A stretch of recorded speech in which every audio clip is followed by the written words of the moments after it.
انسان جو ہوتا ہے وہ خارجی اثر ضرور قبول کرتا ہے،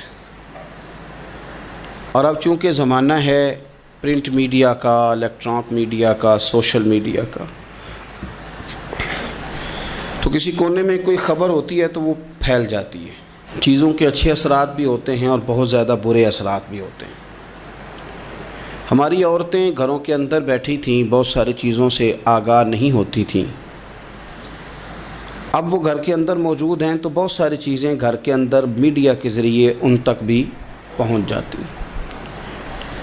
خیر کی چیزیں پہنچنا بڑا اچھا ہے، بڑا مبارک ہے، اس سے بہتری پیدا ہوتی ہے، لیکن جب شر پھیلتا ہے نا، شرارت کی جاتی ہے، تو عورت چونکہ اپنی عقل کے لحاظ سے اتنی مضبوط نہیں ہوتی جتنا کہ مرد ہوتا ہے، اور ذہن کے لحاظ سے اتنی پختہ نہیں ہوتی جتنا کہ ایک مرد ہوتا ہے، تو وہ بیچاری اس کا جب اثر قبول کرتی ہے تو وسوسوں کا شکار ہوتی ہے۔ اور پھر جس طرح آج کل جدید خواتین جدت کا لیبل لگا کے سوسائٹی میں آئی ہیں، کہتی ہیں ہم نے سیاسی، سماجی، فلاحی، ملکی، ان سب معاملات کے اندر پورا کردار ادا کرنا ہے، تو وہ چونکہ ایک حسین نعرہ لے کے آتی ہیں، تو ہماری بیٹیاں، بچیاں، بہنیں، مائیں بعض اوقات حالات کے جبر کی وجہ سے، بعض اوقات وسوسوں کی کثرت کی وجہ سے وہ کسی نہ کسی طور پر اس تکلیف کا شکار ہو جاتی ہیں، اور شیطان انہیں اپنی لپیٹ میں لیتا ہے۔ کرنے کا کام یہ ہے کہ عورتوں کو بتایا جائے کہ تمہارا اصل سبق ہے کیا، تمہارا دین کے اندر کردار کیا ہے، تمہاری فضیلت کیا ہے، حقوق کیا ہیں، تمہیں کتنا نوازا گیا ہے، اور تمہارا کردار بڑا شاندار رہا ہے، عورتوں کا بڑا تابناک اور خوبصورت کردار رہا ہے دین کے لیے ہمیشہ۔ بلکہ جتنے لوگ دین کے لیے تیار ہوئے، عالم ہوں، مجاہد ہوں، غازی ہوں، استاد ہوں، حافظ ہوں، ان سب کو تیار کرنے والی مائیں ہیں، اور وہ پوری جد و جہد کے ساتھ بھیجتیں، تیار کرتیں، محنت کرتیں۔ انہوں نے ان کی تیاری میں بھی اور آبیاری میں بھی خوب کردار ادا کیا۔ اب یہ کہ مزید آنے والی نسل میں جو ہماری بیٹیاں ہیں، ان کو ہماری جو اسلاف میں خواتین گزری ہیں، ایک تو ان کے کردار سے ہمیں آگاہ کرانا چاہیے، تاکہ بچیاں بجائے آج کی کسی جدید عورت سے جڑنے کی بجائے وہ سیدہ عائشہ صدیقہ سے جڑیں، وہ سیدہ پاک سیدہ فاطمہ الزہرا سے جڑیں، وہ جو کنیزیں ہیں حضور صلی اللہ علیہ وسلم کے دین کی، حضرت ام سلیم کے ساتھ جڑیں، حضرت ام شریک کے ساتھ جڑیں، حضرت ام عمارہ کے ساتھ جڑیں، انہوں نے جڑنا ہو تو حضرت ام سلمہ کے ساتھ جڑیں، وہ ان سب خواتین کے ساتھ ان کا تعلق مضبوط ہو۔ اور دوسرا یہ بھی ایک بات یاد رکھیں کہ 40، 50، 60 عورتیں کسی جگہ نکل کے کوئی دھما چوکڑی کرتی ہیں تو وہ 22 کروڑ کے ملک میں رہنے والی ہماری پاک ماؤں کی نمائندہ کبھی بھی نہیں ہو سکتی۔ اس لیے دنیا ان کا چہرہ دیکھ کے، بلکہ ان کا مکروہ چہرہ دیکھ کے، ہمارے گھروں میں حیا کا پردہ پہن کے بیٹھنے والی عورتوں کو اس پر کبھی بھی وہ قیاس نہ کریں۔ الحمدللہ آج بھی مائیں پاک دودھ پلاتی ہیں تو رسول اللہ کا نام جپنے والے بیٹے پیدا ہوتے ہیں۔ تو اس لیے کوئی ایسی مایوسی، کوئی ایسی کمزوری، کوئی یہ نمائندہ نہیں ہے۔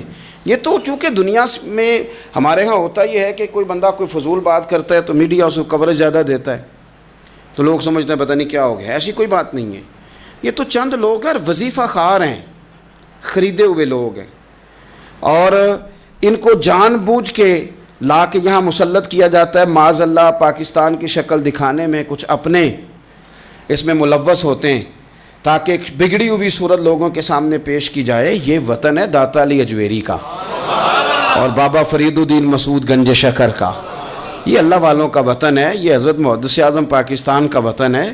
اس کے اندر اس طرح کے لوگ کس طرح پنپ سکتے ہیں؟ کوئی ان کا وجود نہیں۔ تو قرآن حکیم نے ہمیں کہہ دیا کہ جو بھی نیک عمل کرے وہ مرد ہو یا عورت ہو، تخصیص کوئی نہیں، ہو مومن، مرد ہو چاہے عورت ہو، فَلَنُحْيِيَنَّهُ حَيَاةً طَيِّبَةً، ہم اسے پاکیزہ زندگی عطا فرمائیں گے۔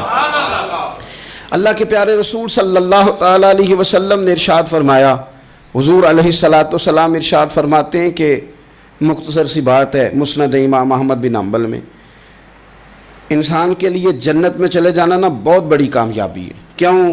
اس لیے کہ اللہ کا دیدار بھی جنت میں اور مدینے والے محبوب کا قرب بھی جنت میں نصیب ہوگا۔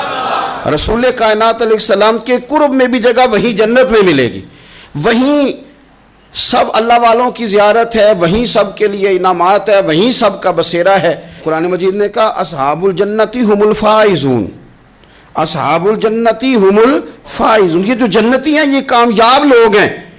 تو نبی پاک صلی اللہ علیہ وسلم نے مختصر بات ارشاد فرمائی مسند امام احمد بن حنبل میں، حضور فرمانے لگے عورت 5 نمازیں پڑھے، اپنے روزوں کی حفاظت کرے، یعنی رمضان کے روزے رکھے، فرمایا اپنے خامند کی اطاعت کرے، نماز روزے کی پابندی کرے، خامند کی اطاعت کرے اور اپنی شرمگاہ کی حفاظت کرے، تو حضور فرماتے ہیں پھر قیامت والے دن نہ اس کے لیے جنت کھول دی جائے گی، وہ جس دروازے سے چاہے جنت میں داخل ہو جائے۔ پھر کھول دیا اللہ تعالیٰ نے اس کے لیے۔ 2 ہی باتیں، ایک یہ کہ نماز روزے کا خیال کرے، خامد کی اطاعت کرے، شرمگاہ کی حفاظت کرے، تو جنت کے جس دروازے سے وہ چاہے گی نا اس کو داخلہ دے دیا جائے گا۔ تو عورتوں نے بڑے مضبوط ایمان کا مظاہرہ کیا ہے، مضبوط ایمان کا۔ پہلی مثال دیتا ہوں جناب ہاجرہ کی۔ حضرت ہاجرہ رضی اللہ تعالی عنہا حضرت اسماعیل علیہ السلام کی والدہ ہیں، جناب ابراہیم خلیل اللہ علیہ السلام کی اہلیہ ہیں۔ میں نے پہلے بھی ایک دفعہ کہا تھا، پھر کہتا ہوں کہ آج کل نا کاکروچ دیکھ کے، چھپکلی دیکھ کے چیخ مارنا یہ خوف نہیں، یہ فیشن ہے۔ اسے پتہ چلتا ہے کہ یہ برگر فیملی ہے، اسے پتہ چلتا ہے یہ امیر لوگ ہیں، یعنی کاکروچ کھا جاتا ہے کہ چھپکلی کھا جاتی ہے، لیکن یہ نا جی وہ جی ہمارا بچہ چیخ مارتا ہے اس کو دیکھ کے، کیا مطلب ہے بڑا پڑھا لکھا جی، بڑی سوبر فیملی۔ یہ پڑھے لکھے نہیں، یہ بزدل ہونے کی علامت۔ کمزور پڑنا، ڈرنا، خوف کھانا، اللہ تبارک و تعالیٰ پر ایمان رکھتے ہوئے توکل میں کمزوری کرنا، معاذ اللہ۔ مسلمان کا تو یہ نظریہ نہیں نہ ہوتا، اور مسلمان عورتوں کا ہر وقت رونا کہ نصیب پتہ نہیں کیسے ہوں گے، پتہ نہیں کیا بنے گا، میرا تو کچھ بان ہی نہیں رہا، جب بات کرنا رو کے کرنا، جب سنانا دکھ ہی سنانا۔ یہی حال ماں کا ہے، یہی بہن کا ہے، یہی بیٹی کا ہے، الا ماشاءاللہ کچھ اچھی بھی ہیں۔ تو اس قدر زیادہ کمزور نظریات مسلمان عورتوں کے نہیں ہوتے، اور پھر ساری زندگی اگر یاد کرنا ہے تو دکھ یاد کرنا ہے، سکھ نہیں یاد کرنا۔ زندگی کے اندر جہاں کسی جگہ آزمائش آئی اس کا ذکر روز کرنا ہے، اور جو آسانی آئی ان کو بھول جانا ہے۔ حضرت ہاجرہ کو جناب ابراہیم خلیل اللہ علیہ السلام چھوٹا سا بیٹا دے کے وادی غیر ذی زرعین میں چھوڑ آئے، اتنی سی کھجوریں، ایک مشکیزہ پانی کا۔ اس خاتون کو وہاں کھڑا کیا، دور دور تک آبادی کوئی نہیں، جنگل کا سما ہے، پرندے تک آ کے نہیں چہکتے، کوئی چیز نہیں دنیا کی، لیکن ایمان اس کو کہتے ہیں، طاقت اس کو کہتے ہیں، کلمہ پڑھنے کے بعد کھڑا رہنا اور اپنے توکل کو مضبوط رکھنا اس کو کہتے ہیں۔ حضرت ابراہیم واپس لوٹ رہے تھے تو جناب ہاجرہ نے ایک سوال پوچھا، بس ایک۔ جناب ہاجرہ عرض کرتی ہیں اللہ کے خلیل، یہ اپنی مرضی سے چھوڑ کے جا رہے ہو کہ رب کا حکم ہے؟ میرے مالک کی میرے بارے میں یہی فیصلہ ہے، یہی رضا ہے، یا آپ اپنی مرضی سے چھوڑ کے جا رہے ہیں؟ تو جناب خلیل علیہ السلام فرمانے لگے ہاجرہ نہیں، یہ رب کا فیصلہ ہے، یہ اللہ کی رضا ہے۔ تو آپ کو بخاری میں یہ لفظ ملیں گے، جناب ہاجرہ کہنے لگی پھر آپ فکر نہ کریں، اگر رب کا یہ حکم ہے تو پھر میرا رب ہمیں کبھی بھی ضائع نہیں کرے گا۔ یہ مضبوطی ایمان کی، یہ مضبوطی، رب پھر ہمیں کبھی ضائع۔ او میرے ملت کی بیٹیوں اور بہنوں، ساری امیدیں خامن سے کیوں لگاتی ہو؟ ساری امیدیں بیٹے اور بھائی سے کیوں لگاتی ہو؟ ساری امیدیں دنیا سے کیوں لگاتی ہو؟ اس طرح کرو، اپنی ساری امیدیں اپنے رب کے ساتھ وابستہ کرو، رب کی رضا پہ، رب کے فیصلوں پہ راضی رہنا سیکھو۔ اگر تم یہاں ٹھہر گئی نا تو تمہارے پھر آنسو بہیں گے ضرور پر اللہ کی بارگاہ میں، پھر تمہاری دعائیں کے لیے ہاتھ اٹھیں گے ضرور پر اس کا کرم طلب کریں، پھر کمزور باتیں نہیں کرو گی۔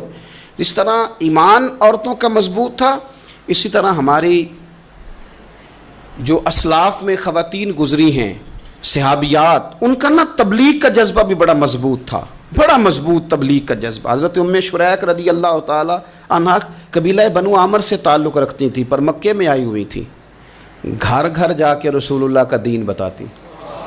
ان دنوں میں نہیں جن دنوں میں پھول پھینکے جاتے ہیں تبلیغ کرنے والوں پر، جن دنوں میں نعرے لگتے ہیں ان دنوں میں نہیں، ان دنوں میں جب چھپ چھپ کے لوگ دین کی بات کرتے تھے۔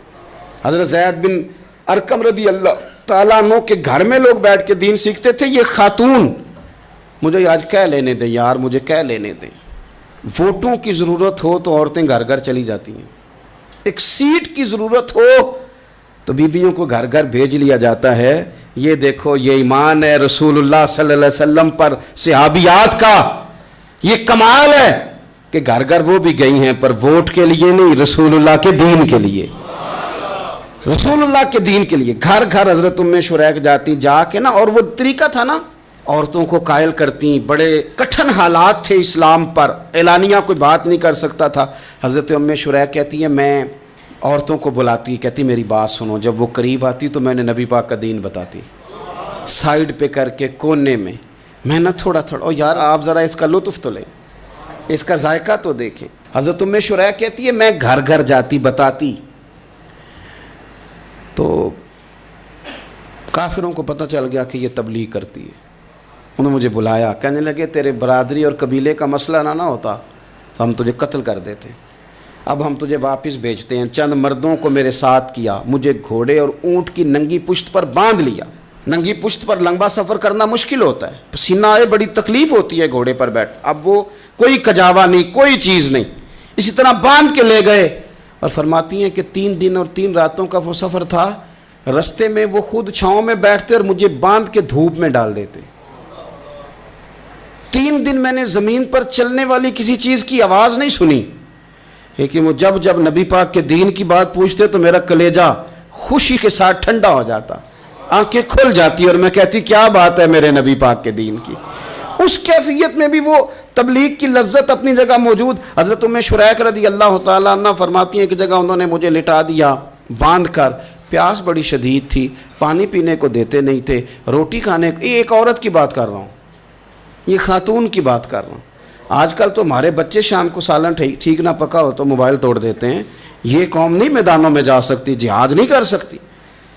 خاتون کہتی ہے کہ شدید پیاس تھی اور مجھے باندھ کے لٹایا ہوا تھا. مجھے جب تکلیف بڑھ گئی تو اچانک میں نے دیکھا پانی کا ایک ڈول برآمد ہوا ہے.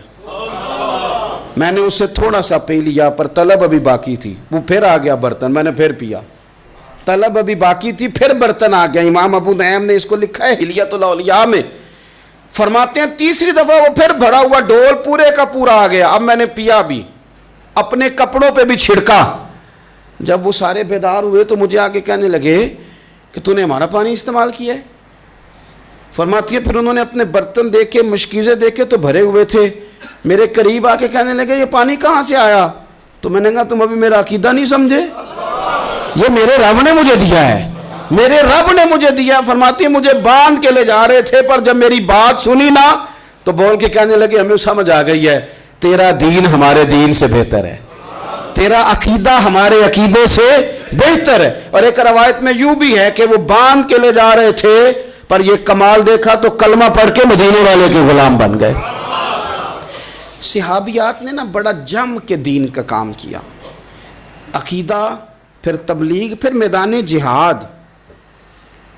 عورتیں جہاد میں جایا کرتی تھیں, وہ زخمیوں کو پانی پلاتی تھیں, مرہم پٹی کرتی تھیں. پہلے اپنے جسم کے ساتھ بڑی بڑی پٹیاں لپیٹ کے لے جاتی, جہاں کسی زخمی کو ضرورت ہوتی وہ پٹیاں کرتی.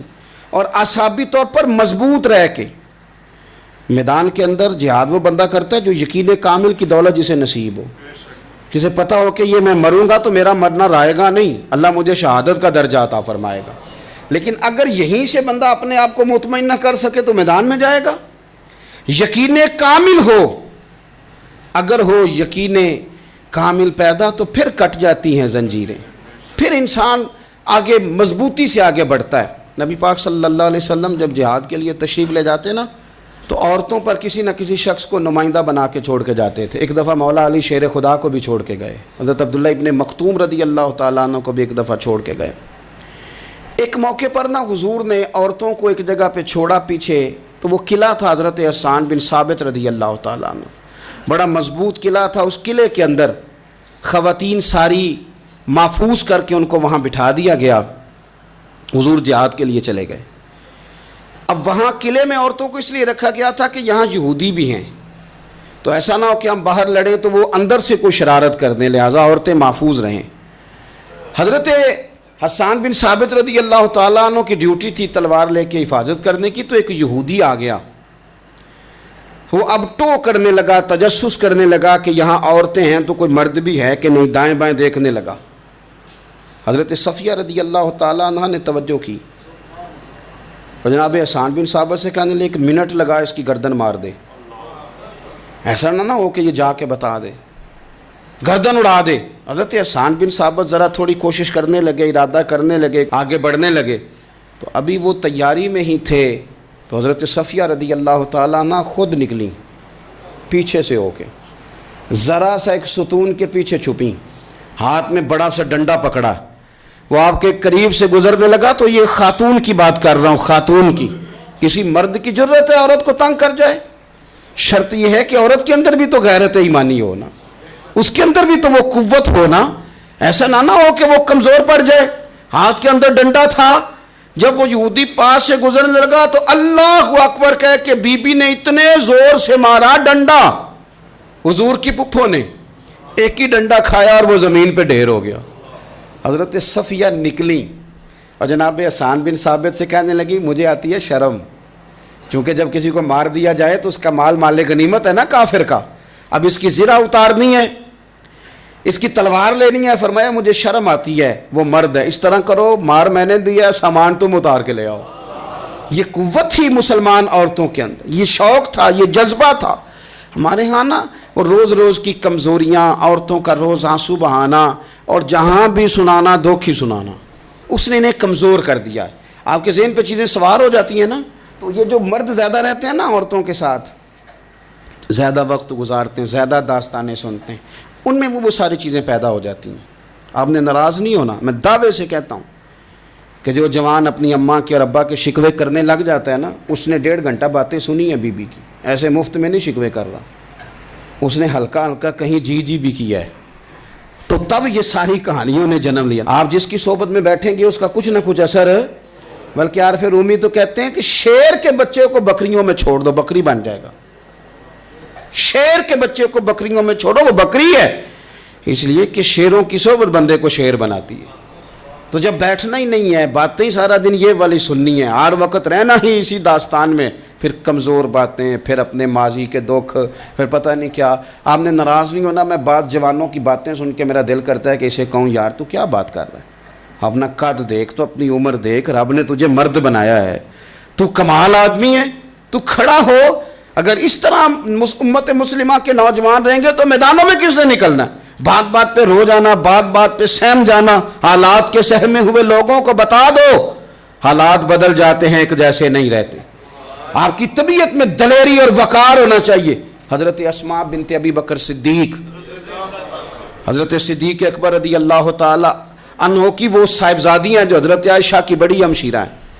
رات کو غار ثور میں مرد جاتے ڈرتے ہیں، آج بھی ڈرتے ہیں، اور جناب اسماء نبی پاک کی روٹی لے کے جایا کرتی تھی۔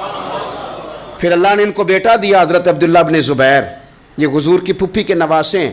حضرت زبیر بن عوام عشرہ مبشرہ صحابی ہیں، ان کے بیٹے ہیں، اور یہ وہ خوش بخت جوان ہے جس کو گٹی نبی پاک نے اپنے لعاب دہن سے عطا فرمائی۔ یزیدی فوجوں کے خلاف امام حسین کے بعد جو آدمی باقاعدہ مرتب فوج کے ساتھ میدان میں آئے وہ حضرت عبداللہ ابن زبیر ہیں، مرتب کر کے اپنا لشکر لے کے نکلے۔ حضرت اسماء بوڑھی ہو گئی تھی، 90 سال عمر تھی، نظر نہیں آتا تھا۔ حضرت عبداللہ ابن زبیر جب لڑے یزیدی فوجوں کے خلاف تو کچھ ساتھی شہید ہو گئے، کچھ کے قدم پیچھے ہٹ گئے۔ حضرت عبداللہ ابن زبیر ماں کے پاس آئے اور ماں سے آ کے کہتے اماں میرے کچھ ساتھی کمزور پڑ گئے، کچھ شہید ہو گئے، اور یہ بڑے سخت لوگوں کی فوج سے ہمارا مقابلہ ہے، تو اس وقت تیرے ساتھ کوئی خدمت گزار نہیں، میں تیرا اکیلا سہارا ہوں، ماں تو بتا میں کیا کروں، آگے جاؤں کہ واپس مڑوں؟ نابینا ہیں حضرت اسماء، عمر ہے 90 سال، بیٹے کی پشت پہ ہاتھ رکھ کے کہتی ہیں پتر پہلے یہ بتا کہ تو حق پہ ہے کہ نہیں، تو حق پہ ہے کہ نہیں؟ ان ماں کی گود میں اسلام پلا کرتا تھا، حق پہ ہے کہ نہیں؟ تو حضرت عبداللہ ابن زبیر کہنے لگے اماں میں حق میں ہوں۔ تو حضرت اسماء کہنے لگے پتر پھر میدان میں جا اور میرا پتر ایک میرے ساتھ وعدہ کر، کوئی بھی تیر پشت پہ نہ کھانا، سارے سینے پہ کھا کے آنا۔ حضرت عبداللہ ابن زبیر عرض کرنے لگے اماں یہ بڑے ظالم قسم کے دشمن ہیں، یہ آنکھیں نکال دیتے ہیں، ہونٹ کاٹ دیتے ہیں، جسم کے ٹکڑے ٹکڑے کرتے، تو سہ لے گی؟ کیا جواب ہے، کیا طاقت ہے، کیا ہمت ہے۔ حضرت اسماء فرمانے لگی پتر بکرے کو نہ صرف ذبح ہوتے وقت تکلیف ہوتی ہے، کھال اترتے وقت کوئی تکلیف نہیں ہوتی، جا میرا بیٹا میدان میں۔ حضرت عبداللہ ابن زبیر شہید کر دیے گئے، ان کی لاش مبارک مکہ مکرمہ کے چوک میں جنت المعلیٰ کے پاس لٹکا دی گئی۔ حجاج بن یوسف نے حضرت اسماء کو بلایا اور بلا کے کہنے لگا تجھے پتہ ہے تیرا بیٹا لٹکا ہوا ہے؟ فرمانے لگی ہاں مجھے پتہ ہے، یہ بچپن سے ہی شاہ سوار ہے، یہ گھوڑوں پہ رہنا ہی پسند کرتا تھا۔ اور پھر کیا جملہ کہا، حجاج کے لوگ کہتے ہیں یہ فوجوں میں اور تلواروں کی جھنکار میں کبھی نہیں کانپا تھا، پر حضرت اسماء جو نابینا ہیں ان کے جملوں نے نرزہ طاری کر دیا۔ فرمانے لگی حجاج میرا پتر لٹک گیا ہے، کہیں تیرے آگے جھکا تو نہیں نا؟ لٹک ہی گیا ہے، جھکا تو نہیں میرا پتر؟ 14 دن تک لٹکے رہے، لاش مبارک لٹکی رہی، لیکن حضور کا لعاب دہن تھا نا، لوگ کہتے ہیں قریب سے گزرتے تھے تو دور دور تک خوشبوئیں پھیلی ہوئی، دور دور تک۔ مائیں ایک صحابیہ ہے، نام ہے ام عمارہ، جنگ احد میں زخمیوں کو پانی پلاتی، اپنے 2 بیٹے اپنا شوہر لے کے احد میں آئیں، زخمیوں کو پانی پلاتی ہیں، مرہم پٹی کرتی ہیں۔ اچانک جنگ کا پانسا پلٹ گیا، وہ درے پہ جو لوگ حضور نے مقرر کیے تھے وہ غلط فہمی کی وجہ سے درہ چھوڑ گئے، حالات اور ہو گئے، عجیب سا ماحول ہو گیا۔ پھر یہ بھی افواہ پھیلا دی گئی کہ معاذ اللہ حضور شہید کر دیے گئے، لوگوں کے حوصلے بڑے اور رنگ اختیار کرنے لگے، حضور کے گرد تھوڑے سے لوگ رہ گئے۔ او میرے بھائیوں، او ملت کی بیٹیوں بہنوں، یہ ہے تمہارا انداز دین کی خدمت میں، یہ خواتین کا انداز ہوتا ہے۔ حضرت ام عمارہ پہلے زخمیوں کی مرہم پٹی کرتی تھی، اب سارا کچھ پھینک دیا، تلوار لی اور جا کے نا حضور کے گرد کھڑی ہو گئی، کہنے لگی آئے نا کون آتا ہے میرے کریم کے پاس، آ کے دکھائے نا کوئی، اساں کیتی ہے جان حوالے رب دے، ایسا عشق کمایا ہے اسی مرن تو اگے ہی مر گیا باہو، اساں تا مطلب نو پایا ہے، آ کے کھڑی ہو گئی۔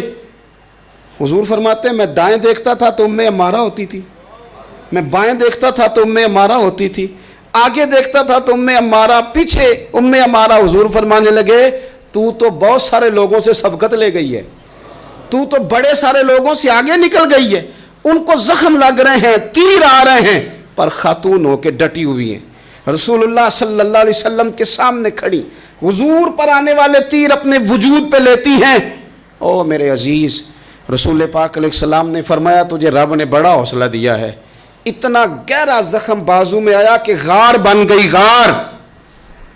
اللہ کے پیارے محبوب نے نظر کرم فرمائی، حضور نے فرمایا کچھ مانگ لے، کہنے لگی سونیا اگر میری خدمت قبول ہے تو دعا کر دیں اللہ قیامت کے دن بھی آپ سے دور نہ کرے، رب دور نہ کرے۔ حضور نے دعا کر دی، اے اللہ اس کو اور اس کے خاندان کو قیامت میں بھی میری رفاقت دینا۔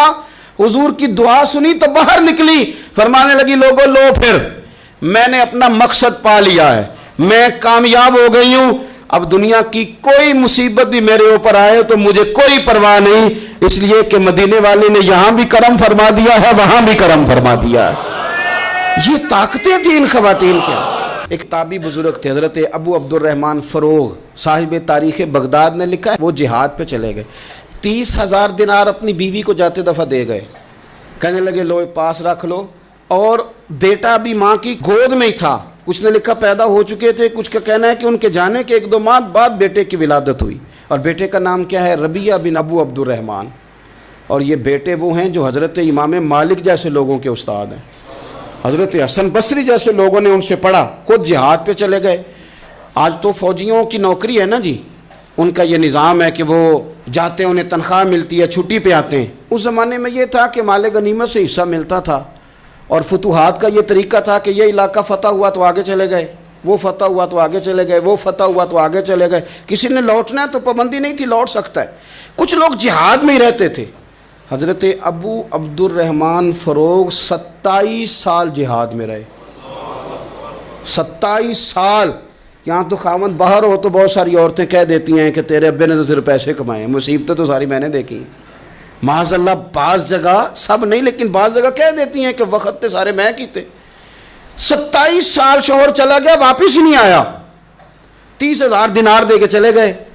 27 سال کے بعد خیال آیا گھر کا، اب بیٹا محدث بن گیا، عالم بن گیا، اور کمال یہ کہ رہتے کہاں تھے؟ حضور کے مدینے میں، مدینہ النبی میں، مدینہ منورہ میں صلی اللہ تعالی علیہ وسلم۔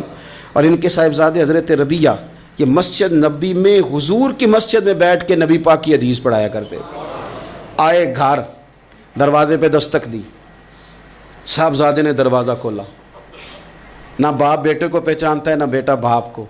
جناب ابو عبد الرحمن اندر داخل ہونے لگے تو صاحبزادے نے کہا بوڑھے میاں میرے گھر میں بغیر اجازت کے کیوں داخل ہو رہے ہیں؟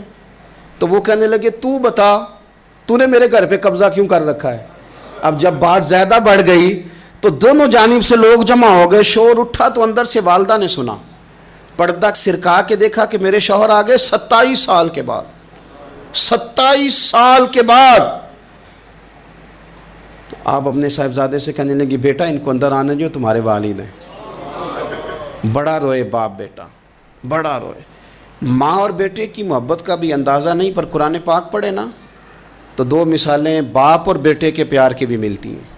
ایک حضرت یعقوب علیہ السلام کا جناب یوسف سے پیار، اور ایک حضرت ابراہیم کا حضرت اسماعیل سے پیار، اور جناب اسماعیل کی جناب ابراہیم کی فرما برداری کی مثال، اس کا بھی جواب کوئی نہیں۔ باپ اتنا رو رہے ہیں اور بیٹے کی یاد میں، اس کا بھی اندازہ کوئی نہیں کر سکتا۔ باپ بیٹا مل کے بڑا روئے۔ عصر کی نماز کا وقت ہو گیا، حضرت ربیہ جو محدث ہیں وہ وضو کر کے مسجد شریف چلے گئے۔ یہ ابھی چونکہ سفر سے آئے تھے، انہوں نے کھانا وانا کھایا، تھوڑی دیر بیت گئی تو یہ نہیں پوچھا پیچھے حال کیا رہا، پوچھتے ہیں اپنی بیوی سے میرے 30,000 دینار کہاں ہیں؟ تو اہلیہ کہنے لگی مسجد جائیں نا، حضور کی مسجد میں عصر پڑھ کے آئیں، پھر میں بتاتی ہوں پیسے کہاں ہیں۔ حضرت ربیہ نے امامہ باندھا، جبہ پہنا، حضور کی مسجد میں بیٹھے اور حدیث پاک کا درس دے رہے ہیں۔ سامنے حضرت حسن بصری جیسے، امام مالک جیسے لوگ بیٹھے ہیں۔ حضرت ابو عبد الرحمن فروغ جو ان کے والد تھے، عصر کی نماز پڑھ کے نا تو پوچھتے ہیں ایک شخص سے یہ کون ہے نوجوان کالی داڑھی والا، عمر زیادہ نہیں پر کس طرح شوق سے حضور کا دین بیان کر رہا ہے، کون ہے؟ تو بتانے والے نے کہا کہ حضور ایک نا ابو عبد الرحمن نام کے بزرگ ہیں، وہ 27 سال سے جہاد میں گئے ہوئے، یہ ان کا بیٹا ہے۔ یہ سنا کہ میرا